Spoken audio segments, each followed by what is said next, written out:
फायदा, आखिर फायदा। हिजाब मामले पर फैसला सुनाते हुए कर्नाटक हाईकोर्ट ने साफ कर दिया है कि स्कूल ड्रेस का विरोध नहीं किया जा सकता है। नियम कानूनों का यह सिलसिला नया नहीं है। जब से बच्चों को एक व्यवस्थित अंदाज में पढ़ाने का चलन शुरू हुआ, कायदे कानून बनने लगे। तो आइए दुनिया के स्कूलों में आज भी चल रहे कुछ अजीबोगरीब कायदों के बारे में जान लेते हैं। कैसा हो अगर आपके बच्चे को कहा जाए कि पोनीटेल बनाकर स्कूल मत आना, लड़के सेक्सुअली अट्रैक्ट होते हैं। जापान के एक स्कूल ने ऐसा ही फरमान जारी किया है। इसकी वजह बताते हुए स्कूल प्रशासन ने कहा, कॉलर बोन और गले का पिछला हिस्सा लड़कों को उकसाता है। बाकी स्कूलों की तरह यहाँ के स्कूलों में सॉक्स के रंग या बाल में लगाने वाले रिबन के रंग तो तय होते ही हैं, लेकिन ये 2 हाथ आगे हैं। इन्होंने अंडरगारमेंट्स तक के रंग निर्धारित कर दिए हैं। लेकिन ये सब जापान में हो क्यों रहा है? लॉजिक कहाँ है? दरअसल 1870 के दशक में बुराकू कोसुकू नाम का एक कानून बना था। कहा गया कि ये स्कूली हिंसा को रोकने के लिए बना है। ये सारे कायदे तभी के हैं जो जापान अभी तक ढो रहा है। चीन के कुछ नियम तो आपको बहुत ही फेमिलियर से लगेंगे। जैसे यहाँ के सिचुआन प्रांत के एक वोकेशनल स्कूल में कुल 299 युआन, इंडियन करेंसी में बात करें तो 3500 रुपए लगाकर 2 सेट ड्रेस खरीदना कंपलसरी है। इसके बिना आप एग्जाम नहीं दे सकते।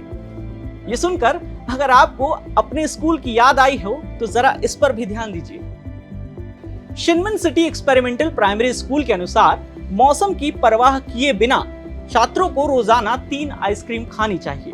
यह सुनकर तो चीन में पढ़ने का मन करने लगा होगा, लेकिन यहाँ इससे भी अजीब रूल है। जिनान शेडोंग प्रांत के सेकेंडरी स्कूल में एडमिशन क्राइटेरिया है लड़कियों के लिए स्पोर्ट्स हेयर और लड़कों के लिए सपाट सिर।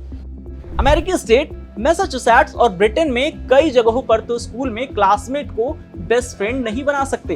अरे बेस्ट फ्रेंड बनाना तो दूर, बेस्ट फ्रेंड बोलने तक पर मनाही है। अब आप पूछेंगे क्यों?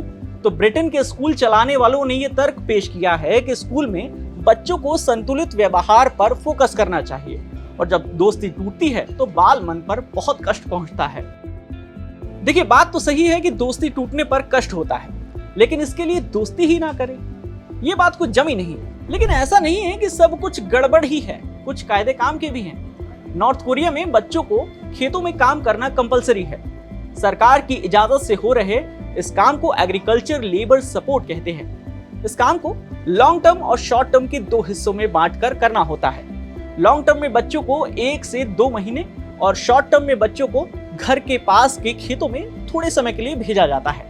ऐसा ना करने पर बच्चों को क्लासमेट्स और टीचर्स की असहमति सहनी पड़ती है। इस प्रक्रिया को लाइफ रिव्यू सेशन कहा जाता है। हालांकि साल 2017 में यूएन में ह्यूमन राइट्स वॉच ने इसकी आलोचना करते हुए नॉर्थ कोरिया से इस पर रोक लगाने को कहा था। तो क्या आपके स्कूल में भी कुछ अद्भुत हो रहा है? कमेंट करके हमें जरूर बताइएगा और ऐसे ही इंटरेस्टिंग वीडियोस के लिए जुड़े रहिए दैनिक भास्कर ऐप के साथ, क्योंकि सच करीब से दिखता है।